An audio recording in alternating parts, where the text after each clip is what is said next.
You're listening to the Build Your Path podcast with host Emma Shirey. For Women in Construction Month, I sit down with Darian Muriel, lifelong Lego enthusiast, graduate of Howard Community College's apprenticeship program, and current office engineer at Bozzuto. I'm so excited for you to hear about her journey as a woman in construction, the path she took to get here, and where she's going next. Thank you so much to our sponsor today, Howard Community College. HCC offers different paths for students to prepare for success in architecture, engineering, project management, or general contracting jobs through their construction management options at HCC. Learn more at howardcc.edu. Howard Community College. You can get there from here. Hi, y'all. You're listening to the Build Your Path podcast. I'm Emma Shirey, and today I'm here with my friend, Darian Muriel. So, Darian, tell me a little bit about yourself, what you do now, and how you got there. Well, currently I'm an office engineer for Bozzuto Construction. I kind of took the traditional route at first, doing the 4-year university out in Texas. That lasted for a semester. And I kind of switched gears. Money-wise, it just wasn't really for me. So I kind of stayed in Texas 3 years after that, and I was just working regular retail jobs. And I got tired of it and kind of just started building furniture from scratch and selling it. And then it got to the point where I was just trying to get into the construction field, and I kept getting told, oh, well, you're just a girl. So I kind of moved back over to Maryland, and I found the program at Howard Community College for the apprenticeship program. So I dove into it. It seemed like a win-win for me. I was able to go to school while working in the construction field, and they were paying for the education. So it was amazing. That's awesome. So you did the apprenticeship. Talk a little bit about your experience as an apprentice. So the program itself allowed me to, first they sat down and they get your resume together with you, and then they put it into a portal. That's awesome. I ended up having about 4 or 5 offers from companies. They would just call you and you would do interviews. And the deciding factor for me was literally the community based as far as the company goes. I'm not big on big companies. Mm-hmm. I wanted to work with a smaller company that was able to say, okay, you're here to learn and grow. And Bozzuto kind of was that for me. I think that's very important as far as going into the industry, is knowing, are you here for, there's different aspects. So some people might say money is big for me, which is cool. For me, it was definitely, I needed that foundational backbone. Basically, being a woman in the industry is kind of hard, and I needed that support system. So, well, and I think even if you don't know that is a priority, it often ends up being one later, right? Like once you realize that there is no support system, you're like, oh, maybe that is something that I need. So it's really cool. I think especially because you had a background before construction, you were able to really recognize, like, I know what I want. And that's kind of special about building your own path, is recognizing you learn about yourself through jobs that have nothing to do with your career, right? So do you feel like your experience in retail or in Texas or any of that, like did that, or even building furniture, like how did that really build up to construction for you? Well, honestly, as a kid, just growing up, construction was my thing. I wanted to build homes, but my favorite store was Home Depot. And that was literally a goal for me at 5 years old, was I have to work at Home Depot. And so I did it. You did work at Home Depot? I worked at Home Depot for 2 years. It was, and it's to this day is great. I'm glad I got to do it. So I did Home Depot, I did Office Depot, I did Best Buy, I did Target, and just working at all of these places, I learned something in every single place that I take with me here now. I did more so logistics. So even I did work with customers, but logistics more so doing scheduling and making sure I'm staying on point with everything I do. It was a big factor. So every little thing built up to where I'm at now, for sure. Well, and I think like for people who maybe are young adults who don't really know what the path is, where they're going, like really hearing that from you and knowing, okay, the work that I'm doing now, even if it's at Target, is definitely adding to my future, even if it feels so small and minute now. Yeah, like when I used to work at PetSmart, and I feel like I learned so much about the logistics of a company and just the day to day. And while I am not working in any version of pet care or retail now, I do think all of those skills definitely add up to your role in the future. So I Mm-hmm. think that's something that every listener should recognize is your first jobs do matter. Yes. Um, so you've always been interested in construction, you've always been interested in building, you've been kind of more hands-on with your interests, right? You're building furniture, you're working at Home Depot. Those are very like on the ground things. What sort of led you to your role now as kind of in construction management? So when I was 6, whenever somebody would say, "What do you want to be when you grow up?" It was an entrepreneur and I want to build homes. So building wise, I always was able to build with my hands. That just kind of came naturally.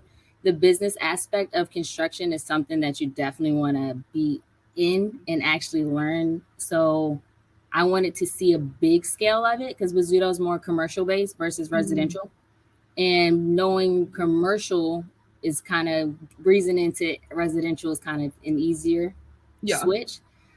So I kind of just wanted to learn the overall aspect of how does it all come together as one. So I did the in the field, working with subcontractors, hands on. And then I literally a month and a half ago, I just switched to like the pre-construction and estimating part of it. So now I'm getting to see like, what do we do to actually get the job? So Yeah. it's great. Well, that's awesome because then, I mean, so often I think too, when you're learning about the construction industry as a young person, you only really know or hear about one type, right? It's the Mhm. architect or it's often architect, but, or the, like the builder itself. So the carpenter, right? But there's Mhm. so many parts. So it's really exciting that Bozzuto kind of allowed you to see, like your opportunities there have allowed you to see a really wide breadth. So talk to me a little, because I think oftentimes there is a pull towards residential, right? For young people, we Mhm. live in homes, they're exciting. We watch HGTV, you're flipping stuff, you're at Home Depot, right? Looking at all the lighting. So there's a big interest there, but oftentimes Mhm. the jobs and like the real work that is in the industry, especially in Maryland, it is going to be commercial. Can you talk a little bit about like how you feel like you are still gaining that interest in the commercial construction world? So literally the job that we just finished, it so we do a lot of apartment buildings, but the Mhm. bottom of it has like retail stores. So you kind of get the best of both worlds, but it's still going to be considered commercial. But Mhm. I'm still doing apartments, so it's just kind of repetitive. So I had 393 units. So you're kind of looking at the same thing over and over and over again. But the commercial part, the retail part of it is just is more to it than a residential. You can build a house literally in about 6 months. You Mhm. can't do that with retail. So I don't know. I feel like it's just more pieces to the puzzle, and Mhm. you being able to do a big aspect of something and then kind of scale down. You're able to kind of focus on, I want to do homes. So being in commercial right now, I might be able to only see one section at a time, versus when I do a home, I'm able to have hands on in the entire aspect of the project. That's really what I want to do, is make sure I'm able to do every single part of the project, not just one. Yeah. Yeah. And I feel like working in the macro scale now on these like big, right? You're helping 400 people. If you think about it, it's Yeah. all the apartments and the retail. And then, of course, whatever people come into the retail and like the Yep. community around it. So it's so macro. You're really working with a lot of pieces. So I wonder too if that'll help a lot in your future or in really Mhm. anyone's future, right? When you have everything and you can say, oh, I learned a little bit of this that I can pull now into my kind of smaller scale, more one on one with the home building. That's really Right. cool. And a lot of Um, people, they look more at commercial. If you have commercial on your resume, they're like, mhm. "Oh yeah, definitely want you," versus just residential. They're like, "Well, you can Yeah. only do homes." Yeah, that definitely makes sense because it just makes you more marketable when you Yeah, have that broader level of experience. And then you can for always sure. do homes later too, right? Once you Right. have commercial on your resume, that makes complete sense.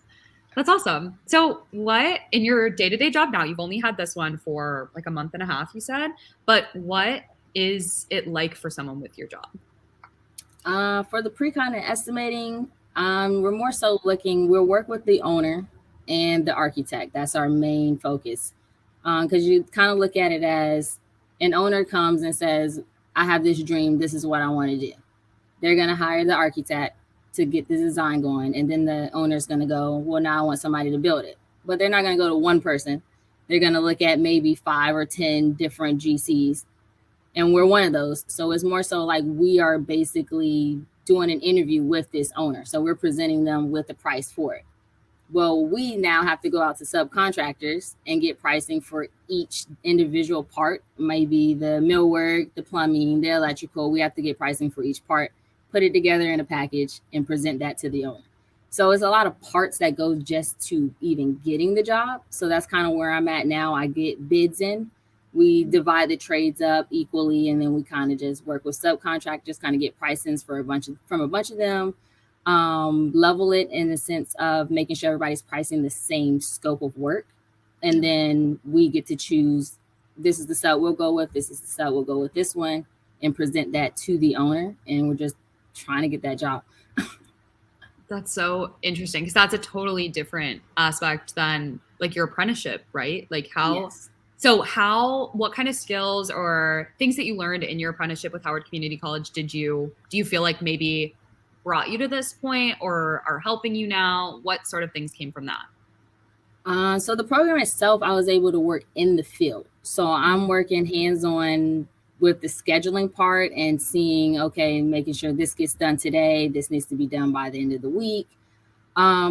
So you're seeing hands-on how a subcontractor works, and in the field real time, what is the process of how this needs to be done.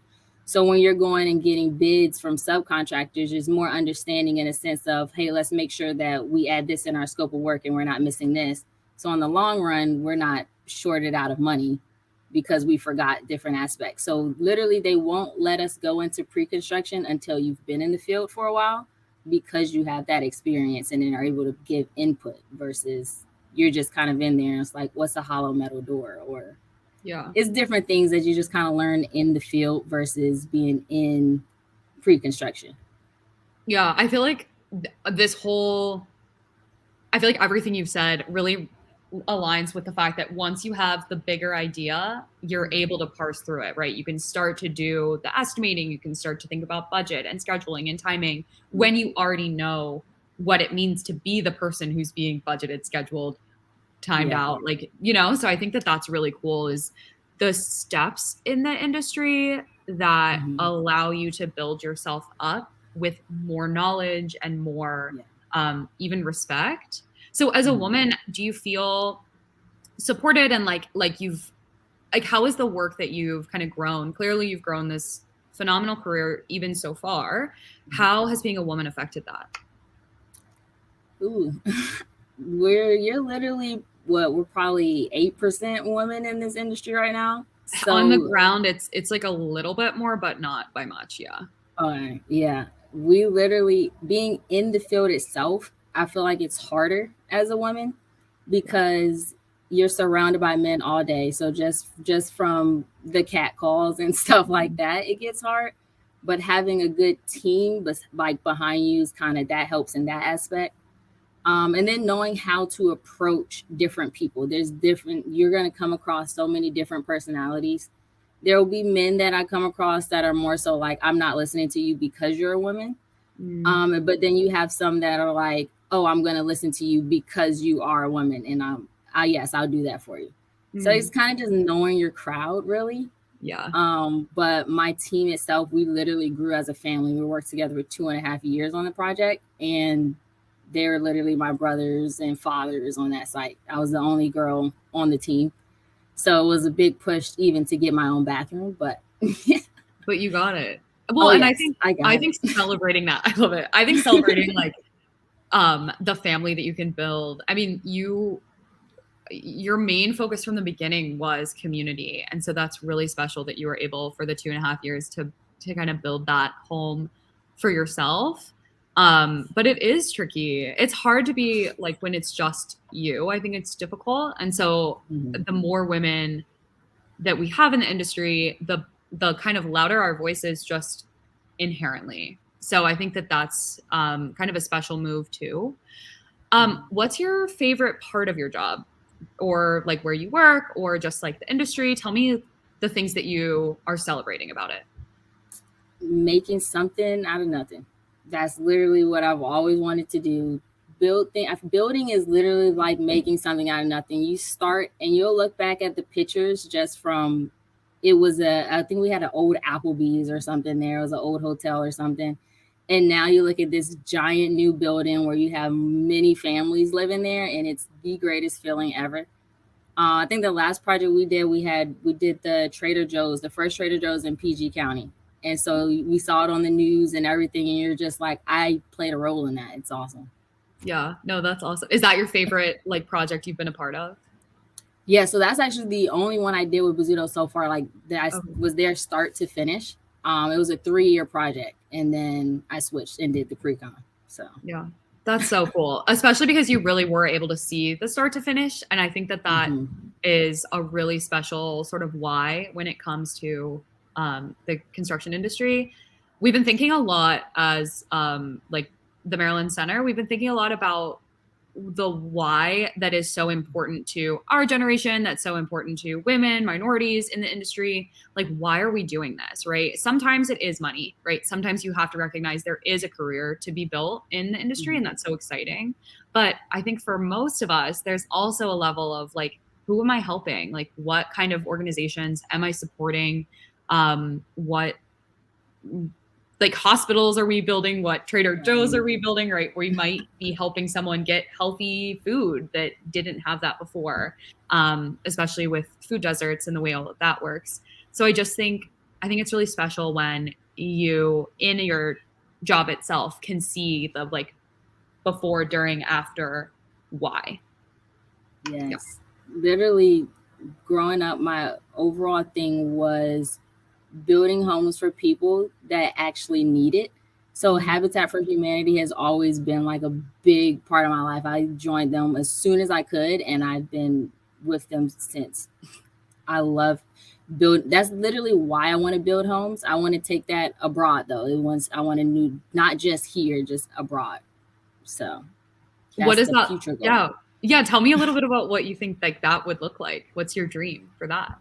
I literally, so it's funny because my best friend and we met in Texas at school, and we literally had kind of the same dream vision with that. We want to do like basically kind of like a facility who helps people in need, not just, you need not just homes, but more so like giving people that, how do you put it? It's more so like the resources. So a lot of people in school, we don't learn about taxes and we don't learn about credit and stuff like that. So it's more so helping people learn about it and giving them the resources to push forward with it. And so I want to build homes for the people who the less fortunate, basically, or the ones who are affected by disasters and stuff like that. I want to be able to just build it, not in the sense of, I don't have the money to do it. I just want to build. It's literally what I love to do. I build. Literally, people say, what do you do on your downtime? And I'm normally working on a house building. That's what I like to do for fun. And I think that's really special because so often, right, as kids, we're all playing with dirt and bulldozers and building Legos and blocks and all of that. And then at some point, some people lose that interest. And so it makes me like giddy just to hear that you didn't. Right? Like that you actually were like, I'm going to stick with it, and I'm actually going to get an education with it, and then I'm going to make a career out of it, and then I'm going to give back with it. And I just think that that's so, so special. I actually still build with Legos. I do all the architectural buildings. I still build with Legos. Well, they're cool. I mean, and especially now with Legos, the way that all of their different designs, like they have so much. There's shoes. I don't know. It's everything they have. I think it's so cool. So, Darian, what is the best advice you've ever received? Let's see. Growing up, my grandma always told me, you can be anything you want to be.